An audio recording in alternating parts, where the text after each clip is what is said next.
livro de Atos dos Apóstolos, no Novo Testamento, capítulo 2.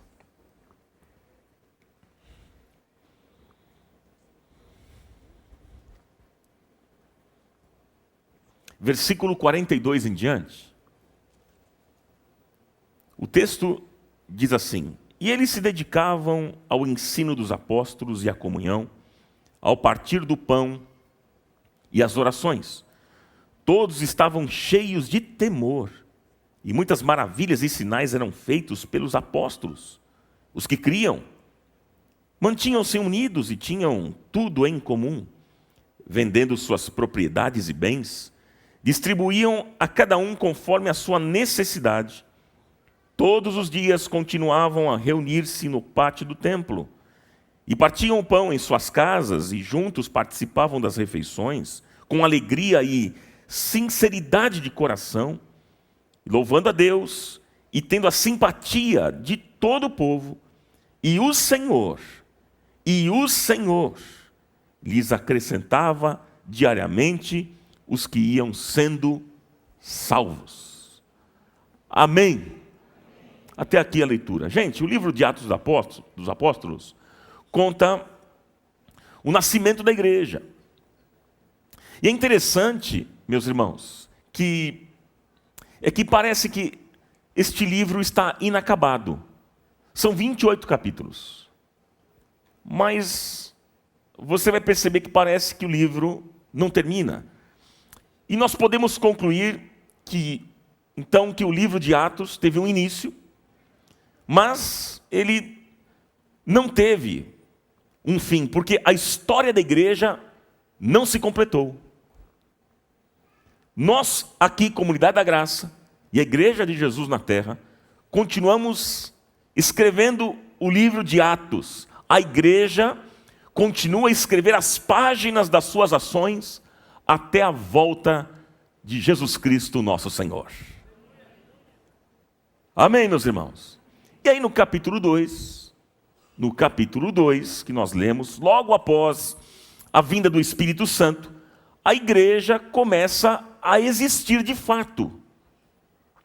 E aí no verso 46, queria destacar aqui, versículo 46, veja só o que é que diz, né? Nós lemos aqui a respeito da comunhão dos primeiros cristãos nessa igreja. O texto diz: todos os dias continuavam a reunir-se no pátio do templo. Todos os dias, diz o texto, continuavam a reunir-se no pátio do templo. Partiam o pão em suas casas e juntos participavam das refeições com alegria e sinceridade de coração, ou singeleza de coração. Era assim. Mas, meus irmãos, como é que a igreja deve funcionar? Você já pensou nisso? Como é que se governa uma igreja? Como se administra uma igreja? O que a Bíblia diz sobre a reunião da igreja? Nós, como igreja, devemos nos reunir? Uma pergunta. Não bastaria sermos cristãos dentro das nossas casas? Tá bom demais. Já somos cristãos, então vamos ficar dentro de casa? Quando nós dizemos que juntos somos melhores, e por vezes falamos isso aqui de púlpito, juntos somos melhores. Falamos isso nas nossas células, entre nós. Juntos somos melhores. Quando a gente diz isso, juntos somos melhores, juntos onde? Hein? Então, essas perguntas precisam ser respondidas. Essas perguntas são muito importantes diante do momento que nós estamos vivendo como igreja. Agora, gente, através da internet, nesse momento eu não estou falando apenas com vocês, estou falando com várias pessoas que nos acompanham nessa transmissão. Isso é muito bom. Aí surge uma pergunta, né? Surge uma pergunta. A igreja então precisa mesmo se reunir? A gente não pode ficar em casa, conectado à internet, nas nossas casas mesmo? Podemos ficar lá? Gente, A internet é uma maravilha, a gente sabe disso. Mas deixa eu dizer algo muito importante aqui no início dessa ministração. A internet não satisfaz a necessidade de comunhão. A internet não satisfaz a necessidade do quê, meus irmãos? De comunhão. A internet, como eu disse, é excelente para aqueles que não podem estar aqui conosco hoje, por exemplo. Não podem estar presencialmente, ou que às vezes não têm o privilégio de ter uma igreja próxima à sua casa.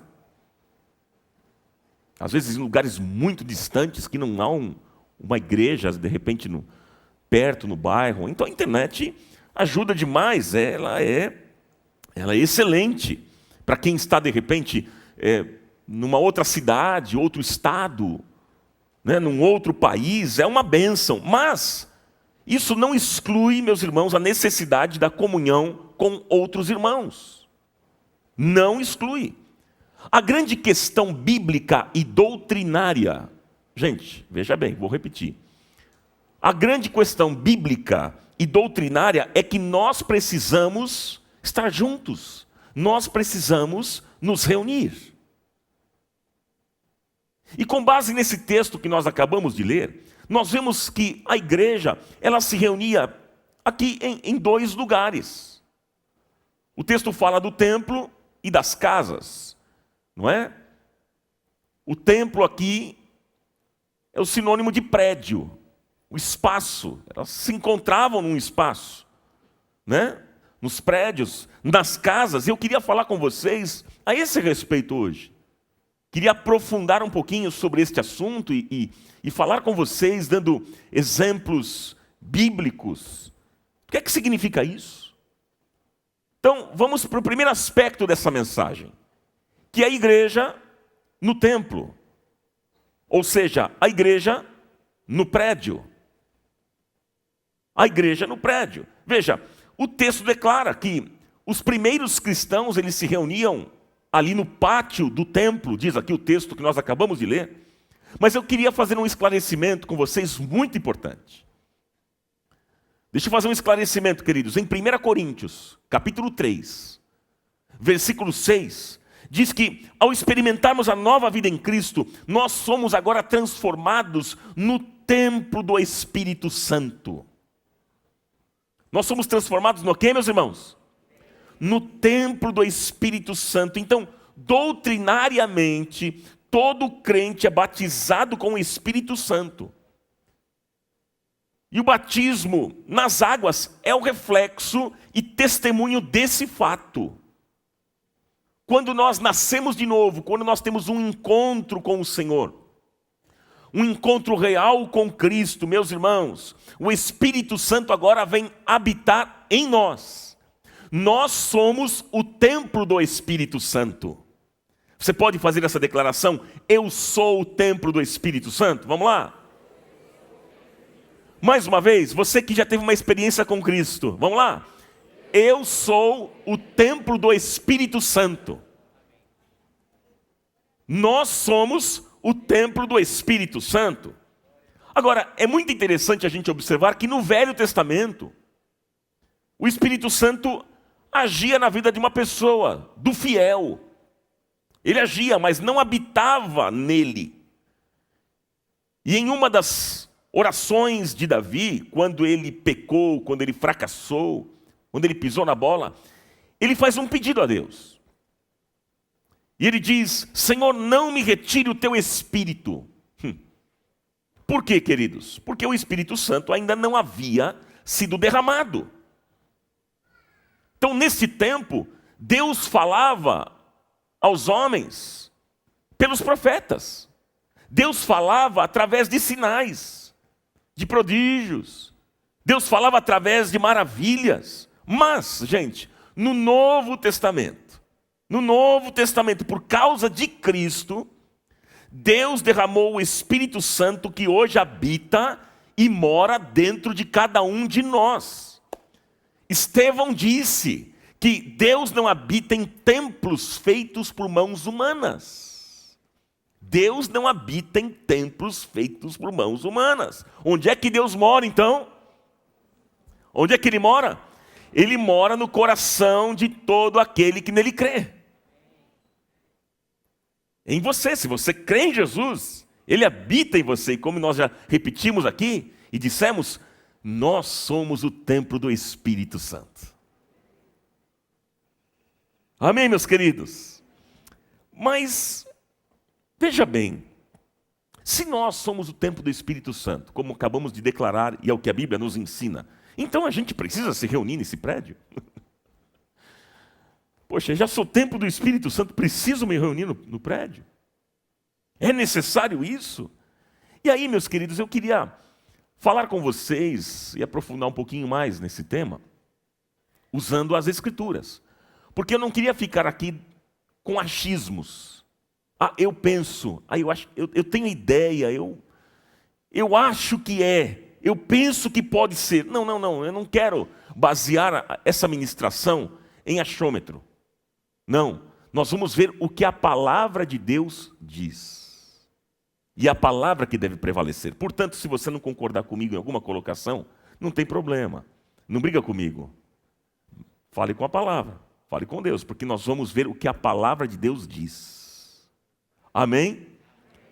O que importa é o que a Bíblia diz. Não é palavra de homem, é palavra de Deus. E que a palavra de Deus prevaleça aqui nessa noite, em nome de Jesus. Amém? Então veja, no livro de Marcos, Evangelho de Marcos, no capítulo 11, versículo 37, Jesus disse, a minha casa será chamada casa de oração. O que mostra que Jesus não desfez da ideia do ajuntamento, do encontro, do prédio, ou do templo, mas não no sentido pejorativo. Mas Jesus não desfez essa ideia. Há uma casa que é consagrada, sim, meus irmãos, para oração e reunião. Esse lugar aqui que você está hoje frequentando, é um lugar que foi consagrado para as nossas reuniões. Não é verdade? Para oração. Então, gente, é bíblico. Vir a este lugar, ir ao prédio, ao ajuntamento, isso é bíblico. Estar na casa de oração faz parte, gente, da vida de todo crente. Todo crente tem que ter o seu lugar de encontro. E se Deus trouxe você para cá, meu irmão, minha irmã, Ele quer fazer coisas maravilhosas na sua vida e também através da sua vida. Você crê nisso? Se Deus trouxe você aqui, é porque Ele tem um propósito. Ele tem um propósito para você e para a sua família aqui, neste lugar, nesta congregação. Creia nisso. Agora, ao longo do livro de Atos, os discípulos, eles se reuniram num templo em Jerusalém, eles se reuniam nas sinagogas espalhadas por várias cidades e até mesmo em teatros romanos. Eles se reuniam. Por exemplo, em Atos, no capítulo 3, apenas anote alguns textos que eu vou citando aqui, para você guardar essas referências. Atos, no capítulo 3, um coxo foi curado na escadaria do templo. Interessante. O apóstolo Paulo usou o teatro de Éfeso como um local, um lugar de pregação. Atos capítulo 14 diz que muitos judeus se converteram a Cristo nas sinagogas. Interessante. Em Atos, no capítulo 22, o mesmo Paulo teve uma experiência extraordinária com Deus no templo. Então, gente, apesar de nós sermos o templo do Espírito Santo, eu volto a reforçar que nós somos o quê, irmãos? O templo do Espírito Santo. Apesar de sermos o templo do Espírito Santo, a ideia de uma casa de oração é confirmada por Jesus e também pelos apóstolos. A igreja primitiva valorizava a reunião nos prédios. Valorizava. Mas vamos pensar aqui. O que aconteceu com a ideia de templo na história? O que aconteceu? Com certeza, e vocês sabem disso, houve muita distorção, muitos erros, aberrações. E aí eu queria destacar com vocês, veja só, nós vamos ver aqui 3 visões erradas do templo. 3 visões erradas do templo. A primeira visão é confundir o templo com a igreja. Qual é a primeira visão errada do templo? Confundir o templo com a igreja. Por quê? Quem é a igreja? Somos nós. Esse prédio, como eu disse, e volto a repetir, é apenas uma casa consagrada ao Senhor para a reunião da igreja. Mas a igreja ela pode funcionar perfeitamente sem este lugar. Inclusive, nessa pandemia, nós não estivemos reunidos aqui por um bom tempo e a igreja funcionou. A igreja pode funcionar sem este lugar aqui, como muitas funcionam. A igreja só não pode funcionar sem unidade e comunhão. Aí não. Então, quando alguém diz que o templo aqui, né, o prédio, esse lugar aqui de encontro é o único lugar para adorar a Deus, essa pessoa está equivocada. Está completamente equivocado. Isso não é uma verdade.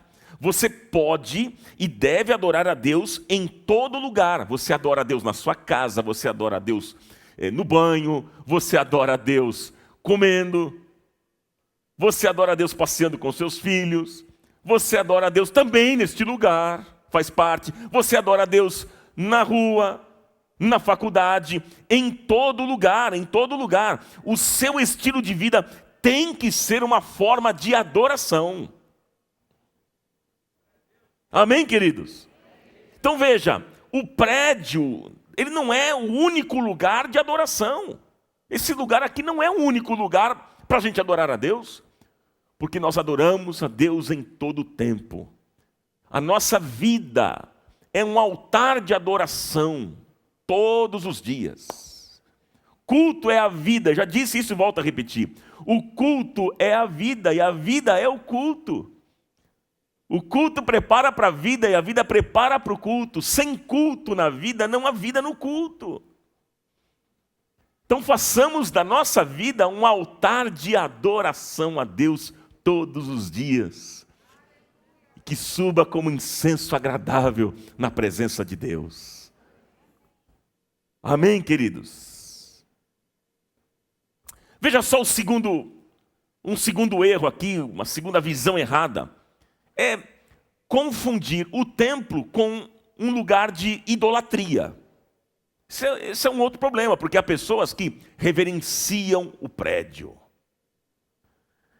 Reverenciam este lugar. Reverenciam os seus utensílios. Não toque na mesa da ceia, senão você será fulminado. Não é verdade? Há igrejas, por exemplo, que ninguém pode tirar o púlpito ali do lugar.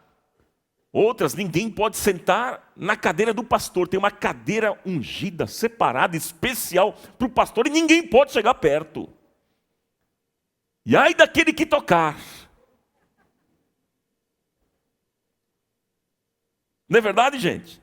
Outras igrejas, eu conheci igrejas do tipo que, assim, você, para subir no púlpito, você precisa tirar o sapato. Porque as pessoas dizem, o lugar que você pisa é santo, o púlpito é um lugar sagrado, é santo, e para você estar neste lugar, você precisa tirar o sapato. Mas, gente do céu, o lugar que nós pisamos, todo lugar que a gente pisa, é santo, porque Deus se faz presente.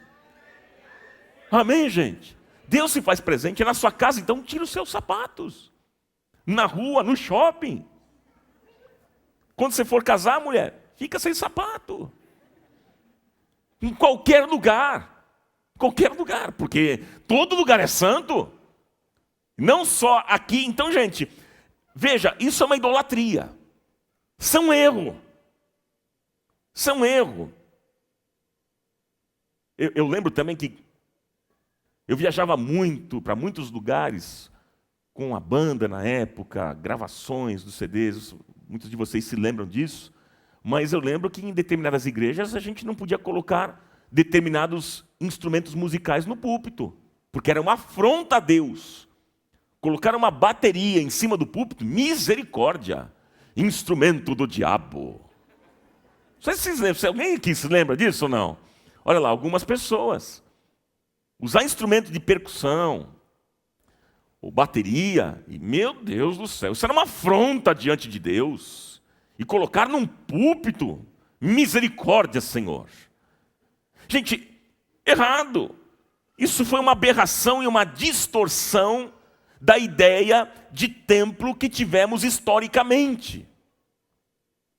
Uma distorção. Quer ver uma outra visão errada?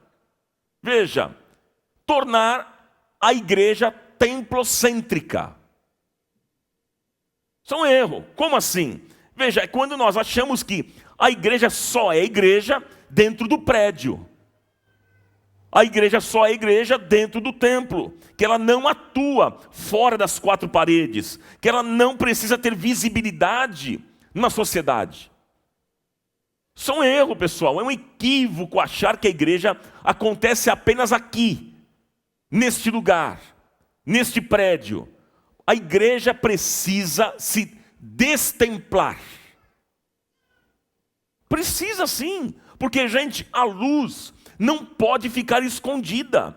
A luz precisa brilhar na escuridão. A luz precisa brilhar nas trevas. E eu e você, meu irmão, minha irmã, fomos chamados para ser sal da terra e luz deste mundo. Amém, meus irmãos? Então, qual é a importância deste lugar? Qual é a importância de nós estarmos aqui reunidos neste prédio? Qual é a importância? Gente, este prédio é o lugar de adoração coletiva. Sim, é o lugar da comunhão, de nós estarmos juntos com os irmãos, é um lugar de treinamento da obra missionária, é um local de estratégias de evangelização, das ações da igreja também no mundo. Mas infelizmente, hoje muitas pessoas estão tentando desvalorizar a ideia bíblica deste encontro no prédio. Dizem que não é importante, não, você não precisa ir lá não. Você já é crente, seja crente na sua casa. É o suficiente. As pessoas dizem que não é necessário nós nos reunirmos. Essa ideia, meus irmãos, deixa eu dizer para vocês, é mentirosa, é enganosa e não é bíblica. Porque este lugar, o prédio, ele tem a sua função. É importante para o ensino, para o discipulado, para o culto coletivo de adoração e para tantas outras coisas. Vocês sabem disso. E deixa eu dizer uma coisa para você. Quantos creem que Deus fala em todo lugar? Você crê nisso? Deus fala sim em todo lugar. Deus fala lá na sua casa, quando você tem o seu tempo de oração, devocional. Deus fala com você quando você está no carro dirigindo, indo para o trabalho. Deus fala e Ele está em todo lugar. A Bíblia diz que os olhos do Senhor estão em todo lugar. Ele se faz presente aonde você está. É verdade, Ele fala com você. Mas deixa eu dizer uma coisa para você, meu irmão, minha irmã. Há coisas que Deus fala lá com você, mas há coisas que Deus só fala aqui nesta casa de oração. Valorize isso. Se você não estivesse aqui, você não estaria ouvindo aquilo que Deus está falando aqui. Fala Deus, Ele está falando.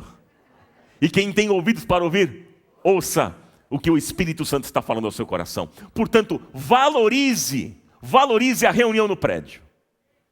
Valorize a reunião neste lugar. Posso ouvir um amém da igreja? Amém. Esse lugar é importante. E vimos aqui exemplos importantíssimos que esclarecem a gente sobre a importância desse encontro como igreja no prédio.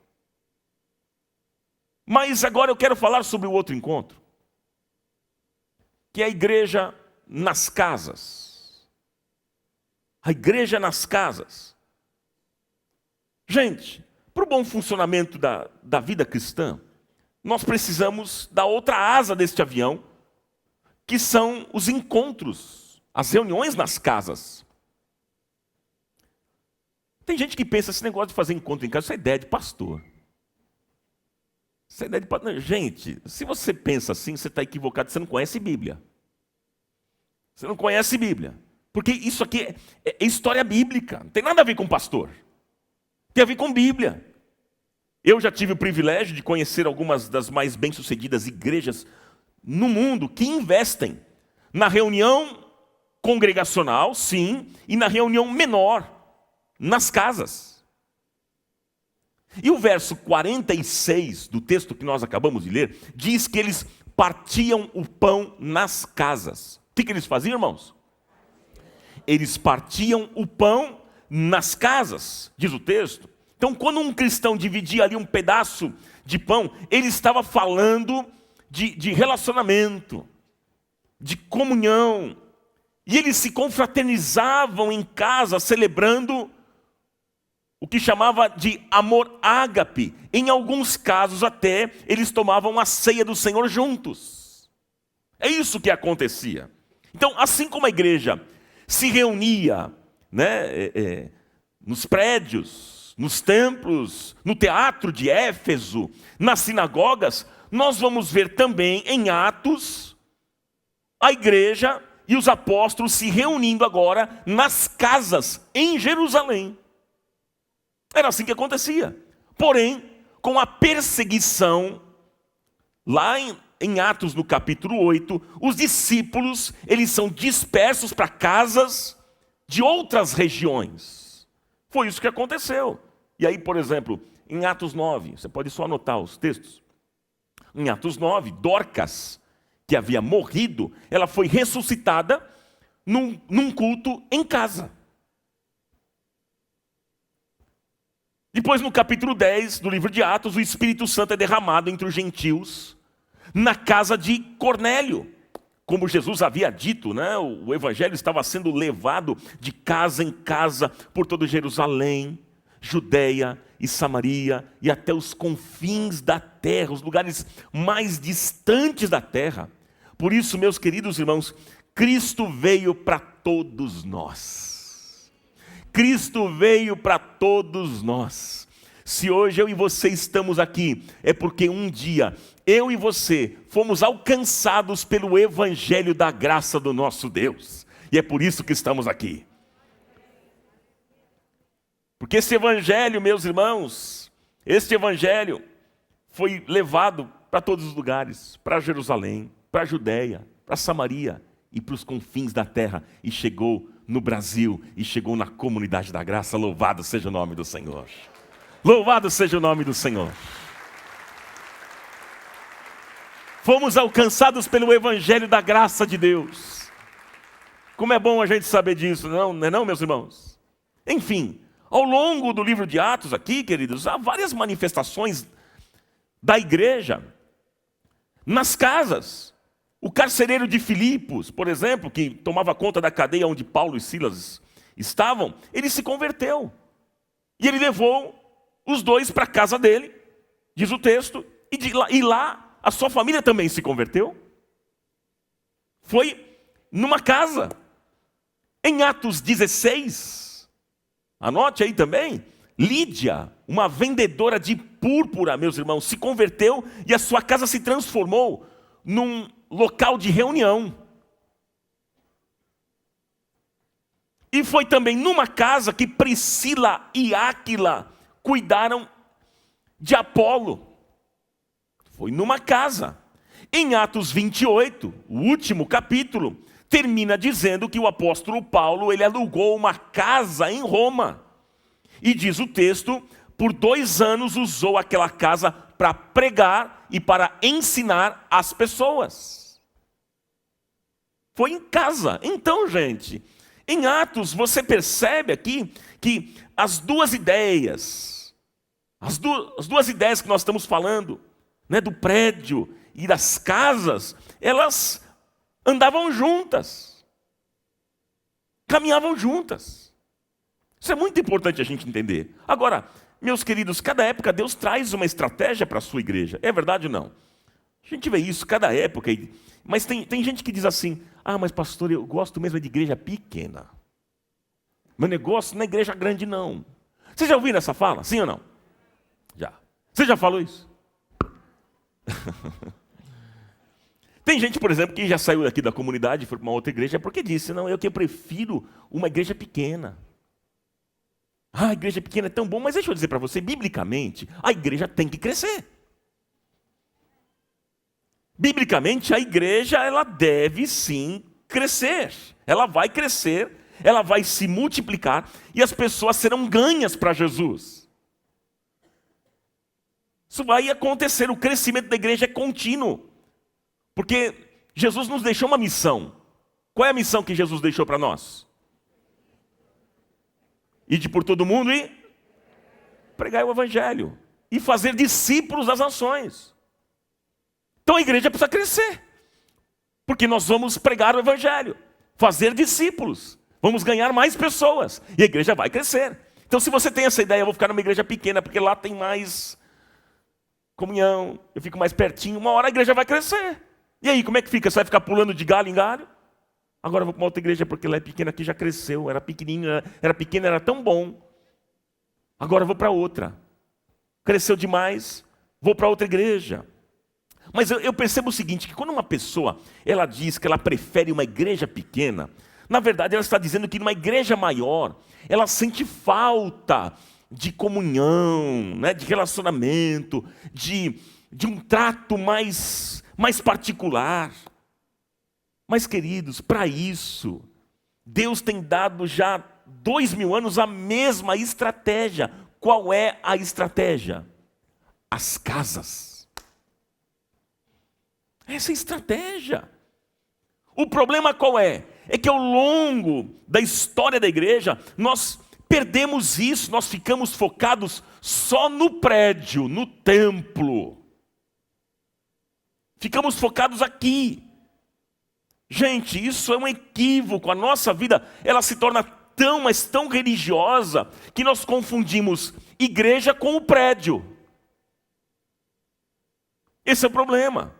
E uma grande tentação da igreja é ficar somente nas 4 paredes, no prédio. Essa é uma grande tentação da igreja. É interessante um episódio bíblico, lá no Monte da Transfiguração, estava lá Pedro, Tiago e João, e Pedro, como sempre, tomava a frente das coisas, e ele teve uma grande ideia, ele disse para Jesus, olha, Senhor, vamos fazer o seguinte, está tão gostoso aqui, vamos montar uma cabana, uma cabana para o Senhor, outra cabana para Elias, outra cabana para Moisés, e nós aqui, vamos ficar juntos também, vamos ficar por aqui, vamos ficar juntinho, todo mundo. Mas eles esqueceram dos outros discípulos, eles esqueceram dos necessitados do mundo, esqueceram completamente. E o que me chama a atenção foi o que Jesus fez. Foi a resposta de Jesus. Sabe o que Jesus respondeu? Você sabe ou não? Nada. Porque às vezes conversa tola, não tem nem o que dizer. A melhor resposta é ficar quieto. Porque o silêncio já diz tudo. É ou não é? Cuidado com esse negócio do silêncio. Quando você pergunta e você fala com alguém, a pessoa fica em silêncio olhando para você e não diz nada. Fala, meu Deus do céu, o que eu falei? É ou não é, gente? Já aconteceu isso com vocês ou não? Você fala, será que eu fiz pergunta besta aqui e tal? O que eu falei? Mas foi mais ou menos isso, gente. Jesus ficou em silêncio. Mas o silêncio de Jesus era uma resposta. Era como se Jesus estivesse dizendo o seguinte, Pedro, que ideia horrível, Pedro. Que horrível, você não entendeu nada, Pedro. Por isso, gente, a igreja não pode ficar apenas dentro das 4 paredes. Não, meus irmãos, não pode ficar assim. A igreja não cabe somente neste lugar, meus irmãos. A igreja tem que ir para fora. A igreja tem que ir ao mundo. A igreja precisa ocupar as casas. Nós devemos sair e levar as boas novas de salvação para aqueles que não conhecem a Jesus.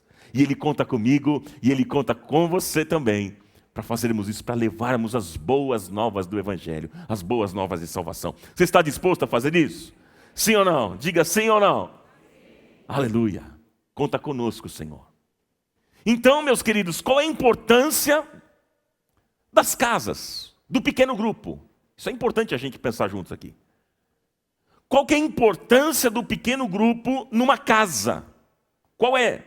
Gente, a psicologia afirma que é impossível alguém cultivar amizade íntima com muitas pessoas.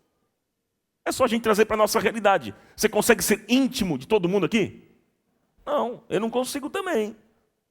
É impossível. Alguns psicólogos, eles arriscam a dizer que a gente consegue desenvolver amizade mais íntima no máximo com 7 pessoas. Isso é interessante. Então, essa é uma das razões do pequeno grupo existir. Que está a importância.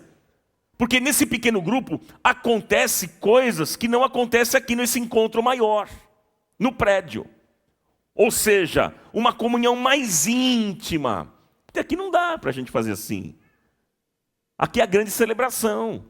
Aqui é o nosso culto de adoração a Deus. Estamos reunidos juntos para celebrar as grandes conquistas, as vitórias. Para ouvirmos a voz de Deus através da sua palavra. Mas no pequeno grupo a gente tem a oportunidade de ter uma comunhão mais íntima com os irmãos.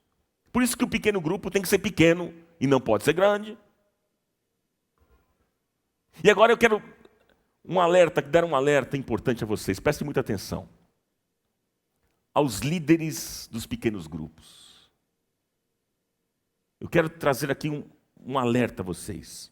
Porque, gente, os líderes dos pequenos grupos têm que estar bem preparados. Têm que ser bem preparados.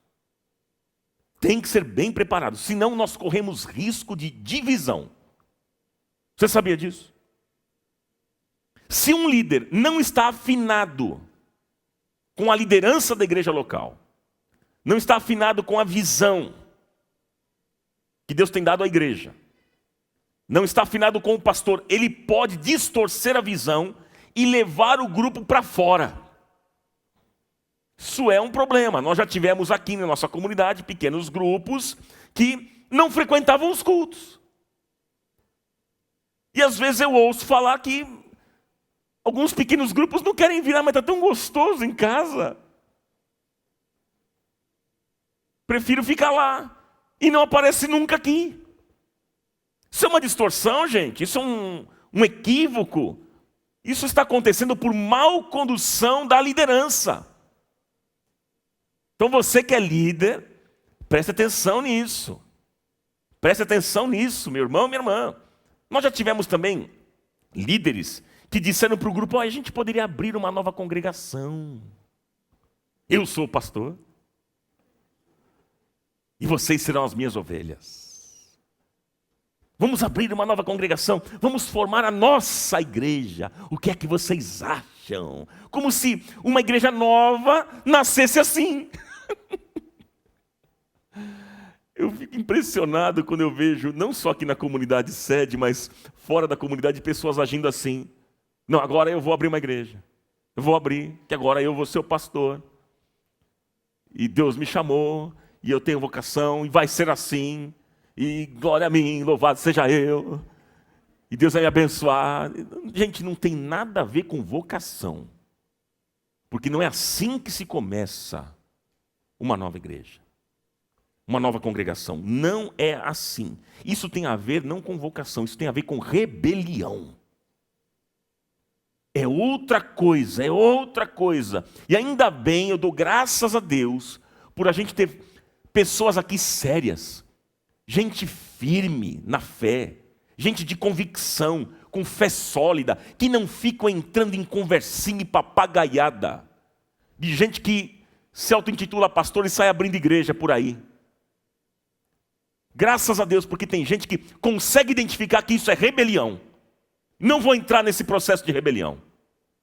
Não vou. Não compactuo. Meus filhos também não vão compactuar. Louvo a Deus por gente que faz isso. Gente que é séria. Louvo a Deus pela sua vida.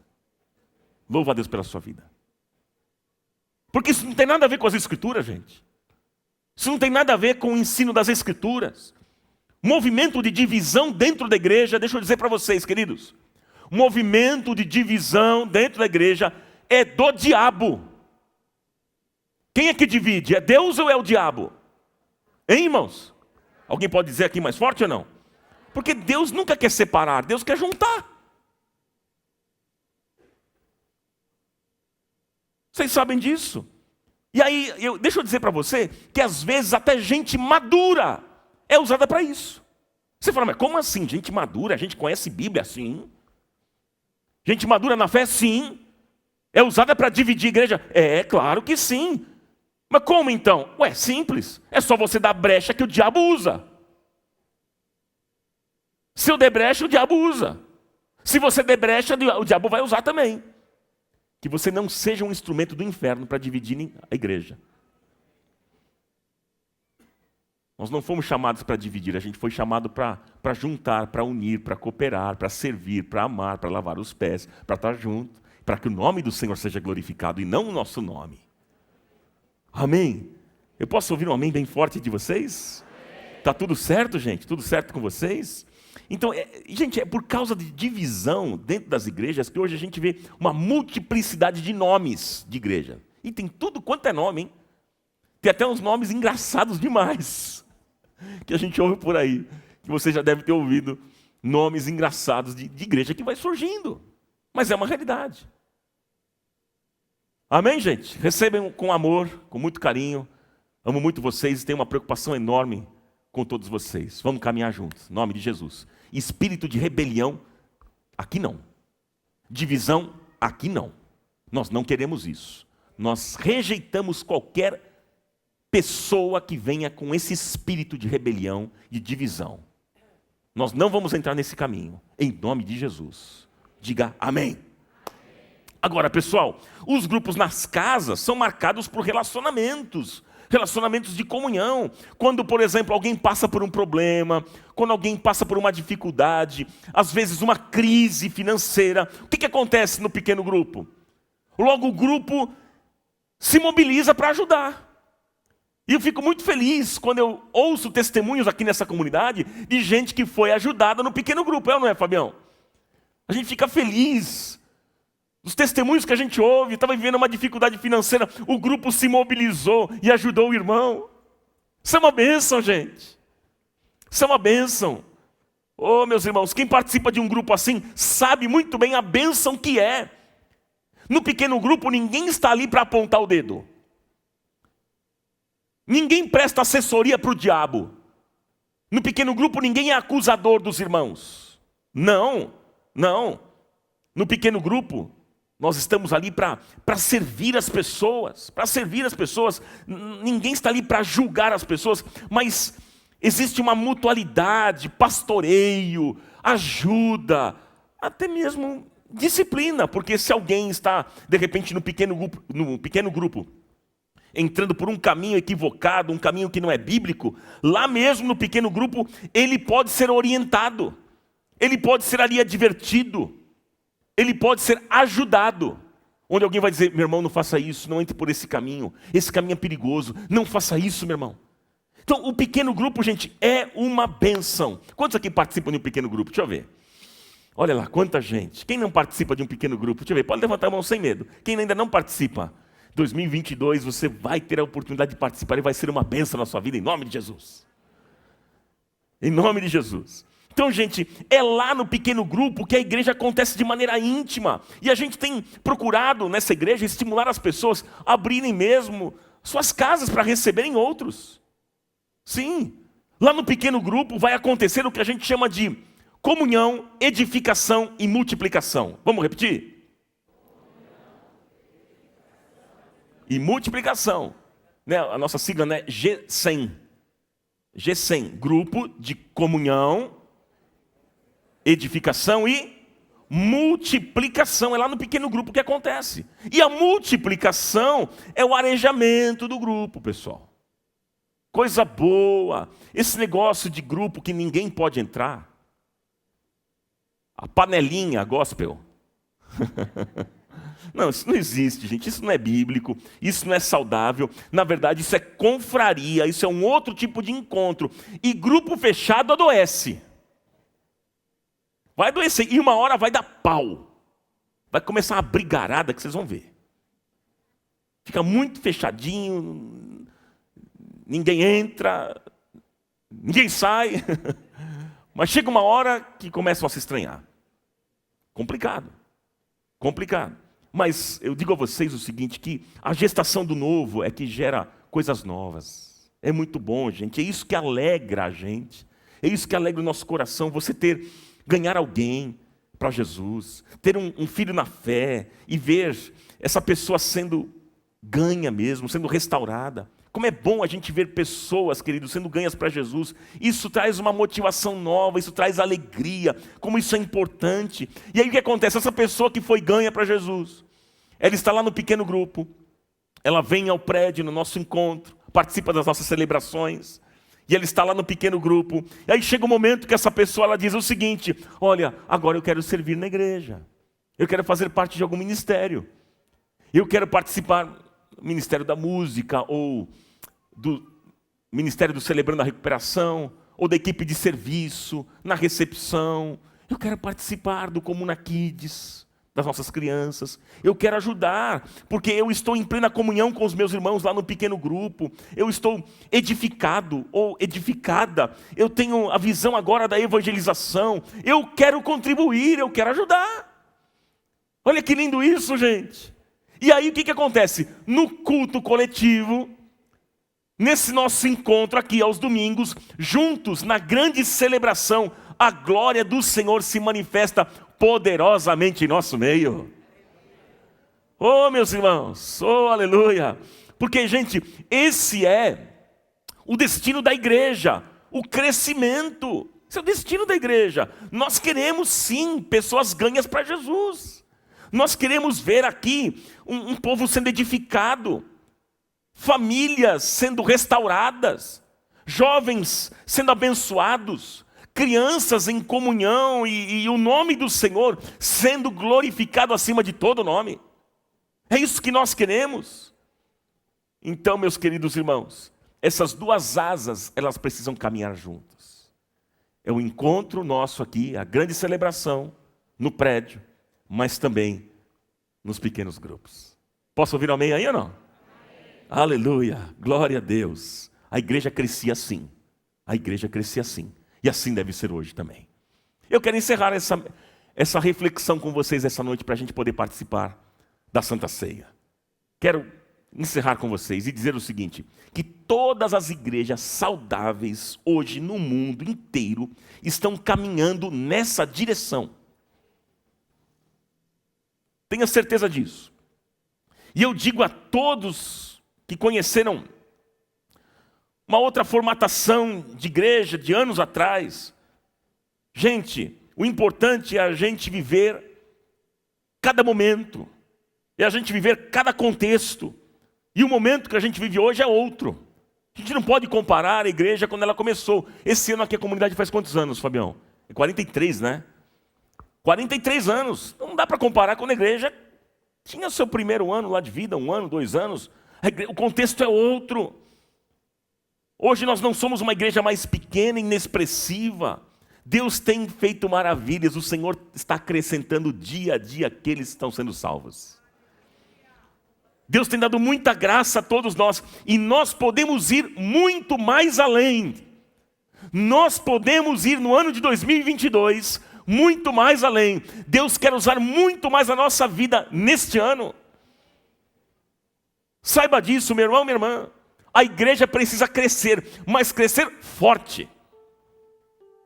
Crescer como, irmãos?